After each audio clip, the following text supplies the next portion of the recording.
गांधी तीर्थ, निसर्गाच्या सानिध्यात महात्मा गांधींच्या जीवनावरील जगातील पहिले मल्टीमीडिया म्युझियम. आजच भेट द्या. गांधी तीर्थ, जैन हिल्स, जळगाव. अधिक माहितीसाठी www.gandhifoundation.net वर विजिट करा.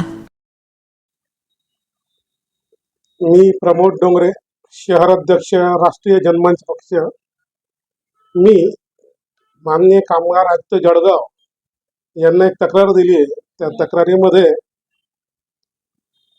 जळगाव महापालिकेत जो सफाई कामगारांचा ठेका दिला जातो, कॉन्ट्रॅक्ट दिला जातो मागील 15-20 वर्षापासून, त्या ठेकेदाराकडून संबंधित सफाई कामगारांना किमान वेतन कायद्यानुसार पगार मिळत नाही, नियुक्तीपत्र मिळत नाही, ज्या मूलभूत सुविधा त्यांना दिल्या गेल्या पाहिजे त्या मिळत नाही.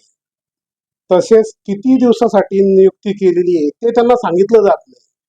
या संदर्भात मी कामगार आयुक्त साहेबांना पत्र दिलं, त्यांच्याशी चर्चा केली की सर असा प्रकार चाललेला आहे आणि जवळपास 15-1 वर्षापासून चाललेला आहे. किमान वेतन कायद्यानुसार यांना मिळत नाही, मूलभूत सुविधाही मिळत नाही, पण संबंधित ठेकेदारांवरती कुठलीही कारवाई होत नाही, कारण कोणी बोलायची हिंमतच ठेवत नाही. आतापर्यंत जे काही झालेलं आहे ते कोणीही लेखी स्वरूपात तक्रार आपल्याकडे दिलेली नाही. त्यामुळे ह्या गोष्टी लपून आहे आणि हे पूर्ण महाराष्ट्रात चाललेलं आहे. प्रत्येक महापालिकेत ठेका घ्यायचा, सफाई कामगार लावायचे, परंतु त्यांना मूलभूत सुविधा द्यायची नाही.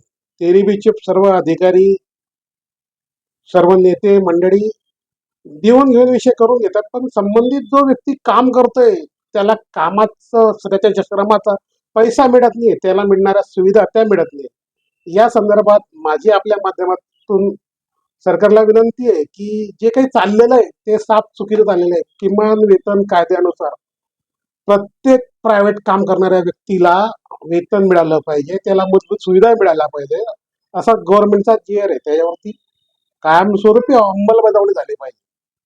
आता जळगाव शहरामध्ये कामगार आयुक्त साहेब संबंधित नाशिकवाला आणि BVG म्हणून जी काही कंपनी आहे या दोघांची चौकशी करून त्यांच्यावर कायदेशीर कारवाई करतील अशी मी त्यांना विनंती करतो आणि शासनाला विनंती करतो की त्यांना सहकार्य करावं.